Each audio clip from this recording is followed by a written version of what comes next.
Good job, buddy. Okay, some excitement to start the morning off. Yesterday, I'm dubbing Hell Day. I lost a lot of caterpillars yesterday. I don't know what happened. I don't know if there was something that was sprayed up here that I didn't know about. I don't know what happened, but I lost, God, about 10 caterpillars. Some of them appear to have bacterial infections. I'll show you these two guys that I'm kind of worried about. Yeah, I'm putting the lid back on you, you perky little explorer. Alright, you see how they have black dots? That's not a good sign.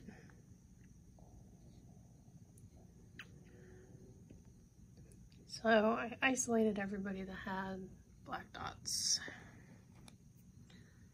And some of them didn't make it. Some of them were thrashing around, not throwing up. I thought I was gonna lose this little guy. And this one was the only one I was able to save. So far, it seems like he's gonna pull through. I'm not getting my hopes up yet.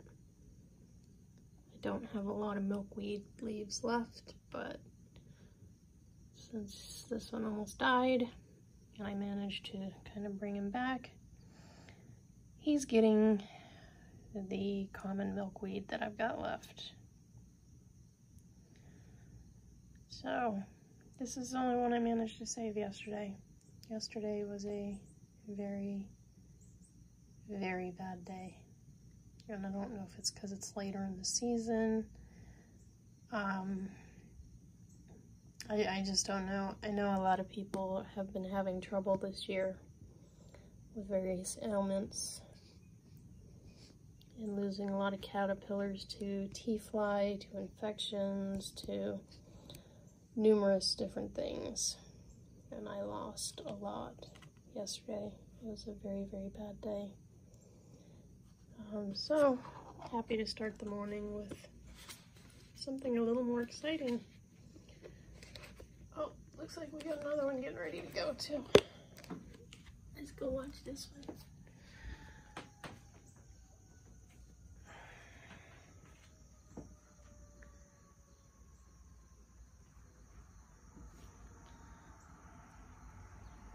Yep, here he goes. And they drop straight down. You know it's time.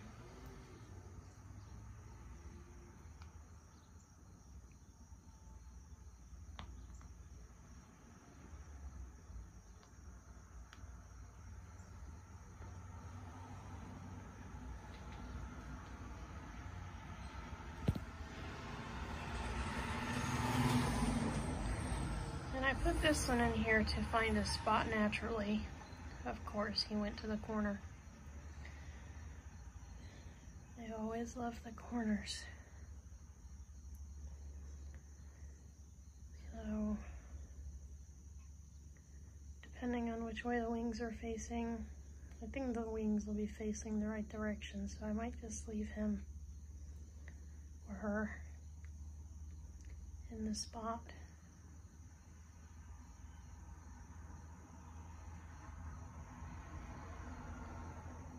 Amazing. It's amazing. What's really crazy is when they're J-hanging, you can start to see the green chrysalis underneath their skin.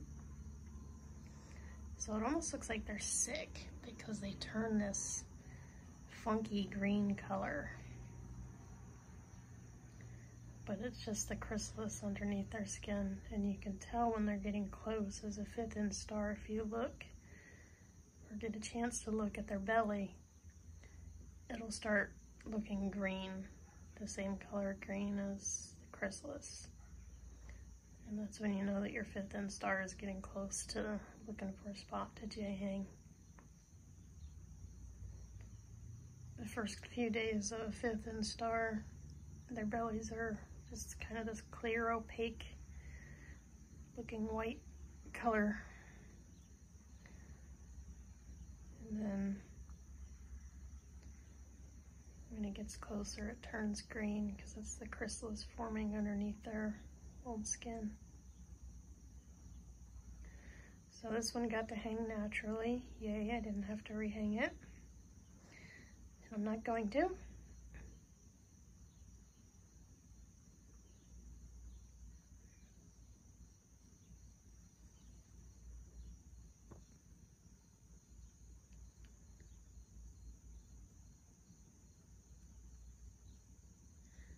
I think it's so cute the way it wiggles.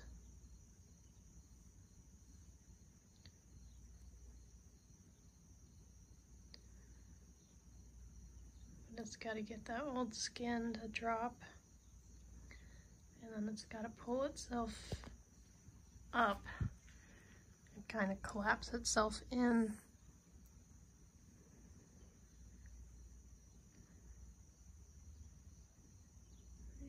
You got a good button going on. I'm very proud of you.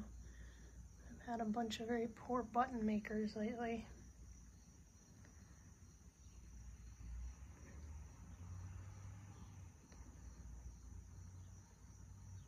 There you go. And now it'll just kind of wiggle up till it wiggle around till it draws itself up. In here, yesterday I put 4 caterpillars on my little tropical milkweed plants. Fifth and stars. They've been fifth and star for a couple of days, so they should be getting ready to find a spot to J-hang. But after yesterday's losses, I was like, you know what, I've had enough of this. I'm just gonna let these guys eat what they can and let them do what they want naturally. Actually, I put 3 in there. This psycho decided to build his button on a leaf. So instead of somebody getting to eat that yummy leaf, I had to pick that yummy leaf and tape it to the underside. The neighbor, this is that one right there. Sorry, I've got gunk under my nails from cleaning up. That one fell. It did not build a very good button, did not build a very good silk, and it fell while I was at work. So when I got home, I found it on the bottom of the enclosure. Thankfully, the cremaster had adhered to a piece of the towel underneath, so I was able to pull that piece of towel up and then hang it from that. It is a little oddly shaped, although it's kind of seems to have fixed itself a little bit, but it's still got an odd shape. I'm hoping that one turns out okay. And then we've got this genius over here who did not get his butt on his button and started to hang from a random piece of silk. Now the button is very important. The button is what they need to hang from because that is the strongest bit of silk and that will give them the support that they need. So I actually had to go in there with the tape because he was dangling, and I figured when he started to pupate that he was going to either fall or well, just fall. I was worried he was going to fall. That there would not be enough support to hold him up there. So I went in with the tape and I taped all around his silk to get him a little more secure. Hopefully that'll work, because as you've seen, they wiggle to get that skin off, and when they wiggle they can come loose. We're going to very gently pick this up so that I can show you the color that I was talking about. Yes, we don't want to wiggle you too much.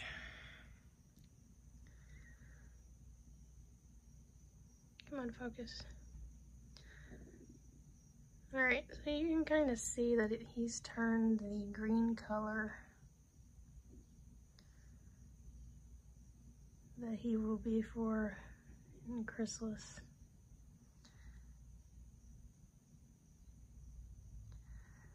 And that one's got some funky coloring going on. Hopefully that is okay.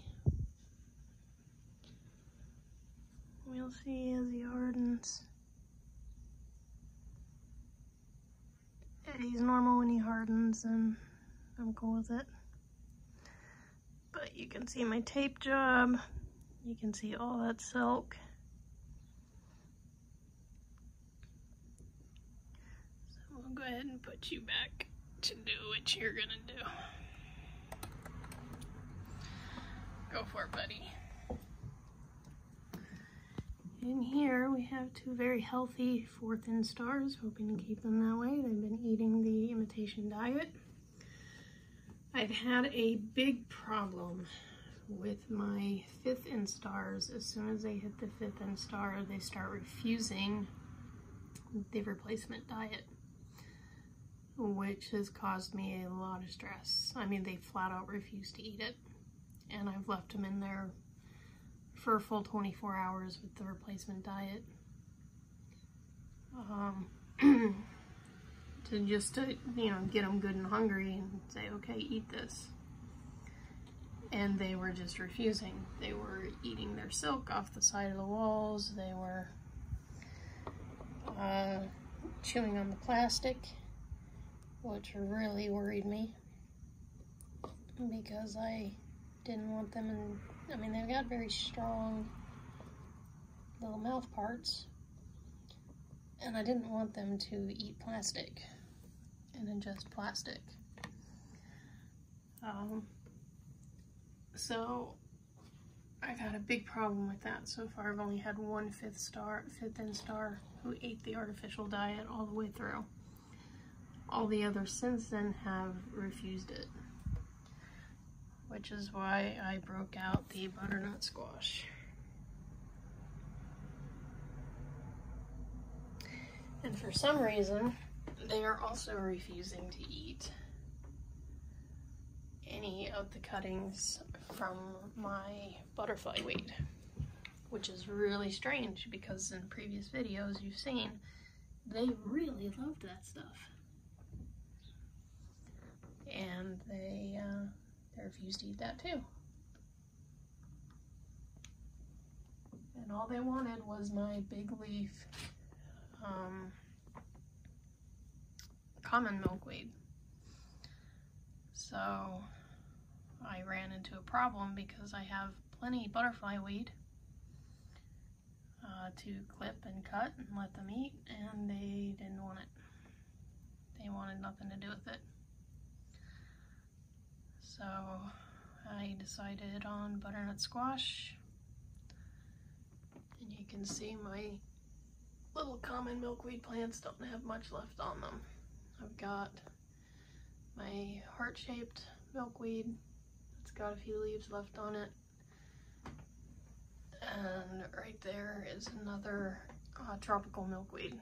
And that will live inside all winter with my other tropicals. So I'm going to stay up here to make sure that this guy pupates without any trouble. If he falls, I can get him up as quick as possible.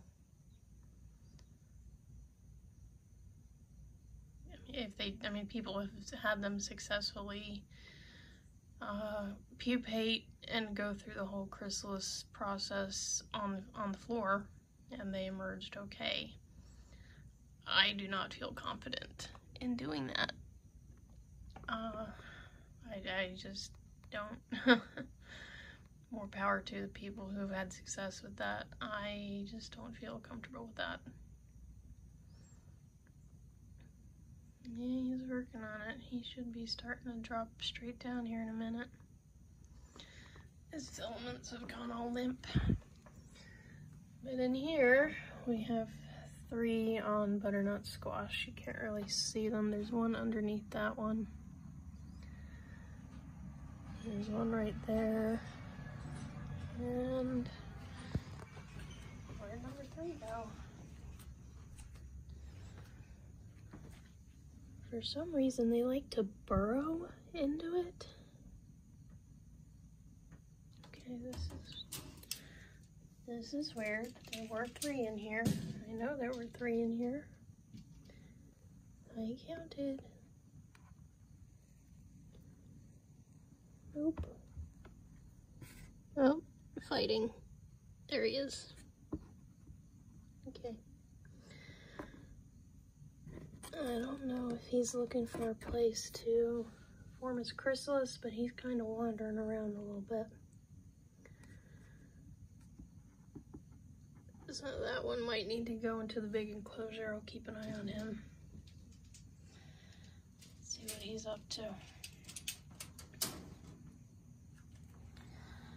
And then we've got 3 in the little containers. And they're doing good. I open these up several times a day to let them air out. Get some airflow. I change the food more regularly so that they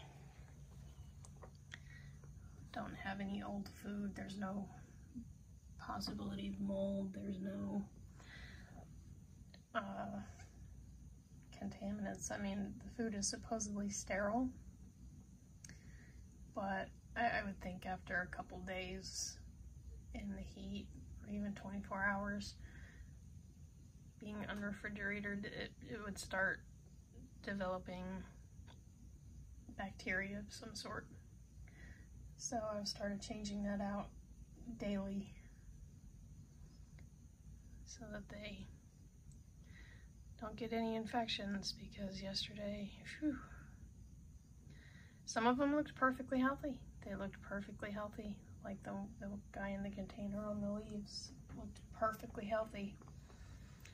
And I rinsed them off, I patted them dry, rinsed them again, patted them dry, and they were still thrashing around. I tried to put them on milkweed leaves. That did nothing. They had no interest. That was the only one that I could save yesterday. I had another one, little third instar, who was trying to molt. Obviously had some sort of bacterial infection going on, and he couldn't get his skin off. So he ended up crawling around, just kind of thrashing, and just, yeah, so it was not good. Yesterday was a bad day. But we got the one I saved in here, and I've got these 2 guys that I'm hoping will make it. These 2 healthy ones. We've got 3 healthy ones in there, 2 healthy ones in there, 3 healthy ones in there, 2 healthy ones on the plants in there, and this one that's about to go in the chrysalis, and the other one that is too. So, anyway, bad day aside, still gonna persevere and try to get these guys through their life cycle and on their way. And that's pretty much it for today's update. Once these guys are all in chrysalis, I will be starting my milkweed grow operations. So that'll be my next project, and I'm going to be growing as much as I can, getting as much as I can started. So wish me luck.